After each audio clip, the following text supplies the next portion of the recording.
আমি সোনালি, আমার YouTube channel Sonali's kitchen ডায়েরিতে আপনাদের স্বাগত। আজকে আমি আপনাদের সঙ্গে কচুরির মোচ পাতা বা ন্যাড়কচুর পাতার বাটার রেসিপিটা শেয়ার করব। চলুন তাহলে রান্নাটা শুরু করা যাক। কচুরির মাছ পাতা বাটার জন্য দেখুন আমি কয়েকটা কচুরির এই যে মাঝের যে মুচড়ে থাকে পাতাগুলো, এগুলোকে তুলে এনেছি। এগুলোকে কেউ কেউ কচুরির পাতা বলে, আবার কেউ কেউ ন্যাড়কচুর পাতা বলে।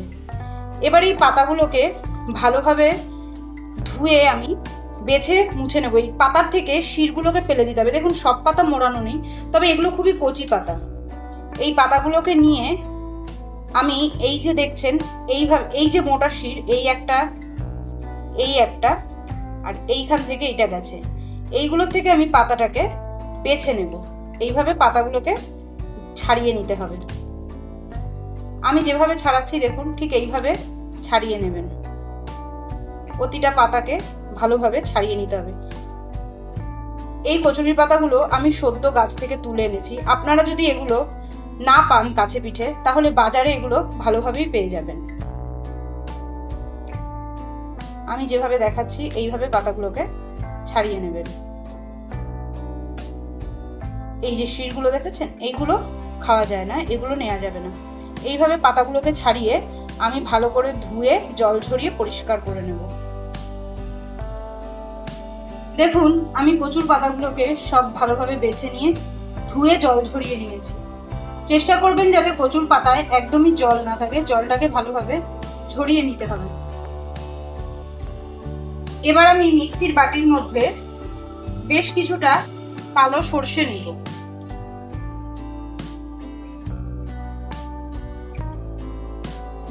আমি 3 চামচ মতো সর্ষে নিয়েছি, যেহেতু পাতাটা বাটলে কমে যাবে, তো আমি 3 চামচ মতো সর্ষে নিয়েছি। এবার এর মধ্যে 1 চামচ মতো লবণ,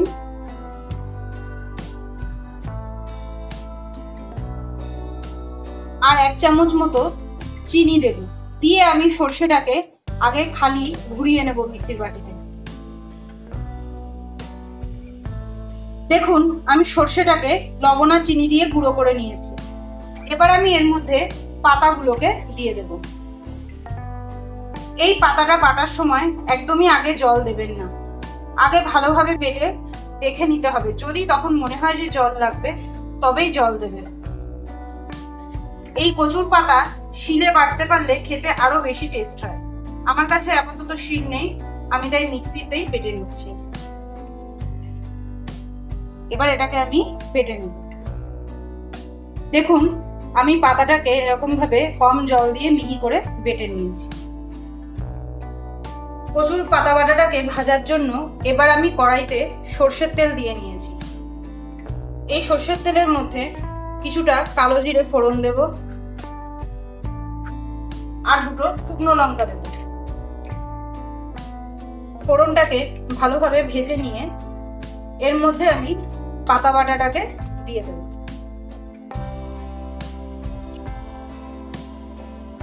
পাতা বাটাটা দেওয়ার সময় গ্যাসের ফ্লেমটাকে একদমই লোতে করে দেব।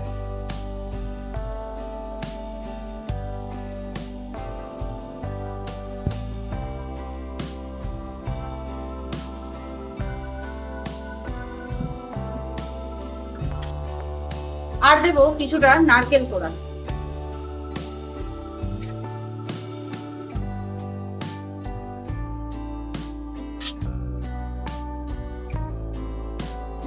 দেখুন আমি পাতা বাটার সময় লঙ্কা দিইনি, কারণ আমার কাছে কিছুটা কাঁচা লঙ্কা বাটা রয়েছে। আমি আমার স্বাদ অনুযায়ী এর মধ্যে কাঁচা লঙ্কা বাটা দিয়ে দেব। প্রচুর জিনিসে একটু ঝাল ভালো লাগে, আপনারা আপনাদের স্বাদ মতো লঙ্কাটা দিয়ে নেবেন। চাইলে পাতা বাটার সময় লঙ্কাটাকে একসঙ্গে বেটে নিতে পারেন। আমি লঙ্কা বাটা ছিল বলে আর আলাদা করে বাটি। এবার গ্যাসের ফ্লেমটাকে মিডিয়ামে রেখে এই পাতা বাটাটাকে নাড়তে থাকতে হবে।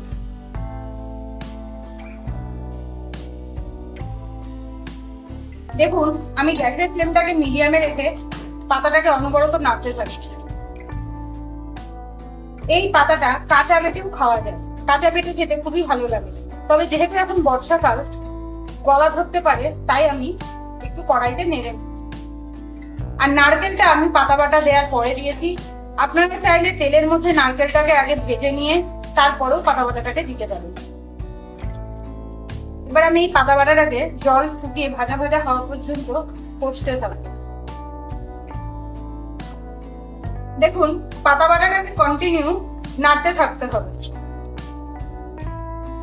একটু এইভাবে কড়াইয়ের মধ্যে ছড়িয়ে রাখবেন।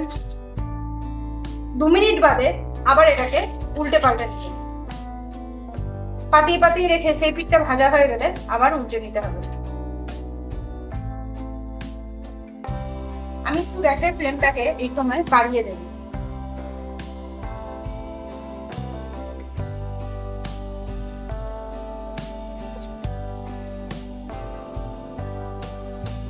পাতাটা যখন প্রায় ভাজা হয়ে আসবে তখন এটা থেকে একটু দেখে নেবেন লবণ মিষ্টিটা ঠিক আছে কিনা। কাঁচা অবস্থায় দেবেন না, তাহলে মুখ চুলকাতে পারে। একটু ভাজা যখন হয়ে আসবে তখন লবণ মিষ্টিটা চেক করবেন।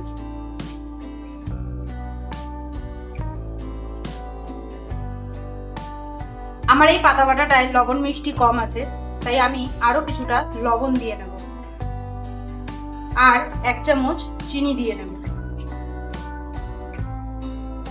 এবার এটাকে ভালো করে পাতার সঙ্গে মিশিয়ে নেব।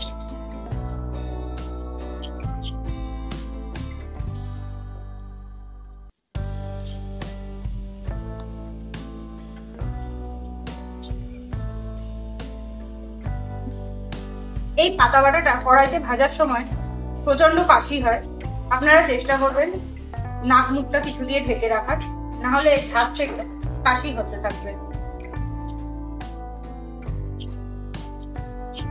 দেখুন আমি যেভাবে এটাকে ভাজা ভাজা করছি ঠিক এইভাবে এটাকে ভাজা ভাজা করতে হবে। বর্ষার সময় কচুর পাতা যদি ভালো করে না ভাজা হয়, কাঁচা ভাব থাকে, তাহলে গলা চুলকাবে।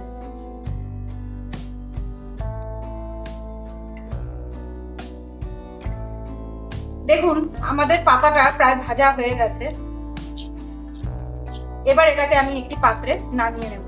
গরম গরম ভাতের সঙ্গে এই কচুরির পাতা বাটা খেতে অসাধারণ লাগে।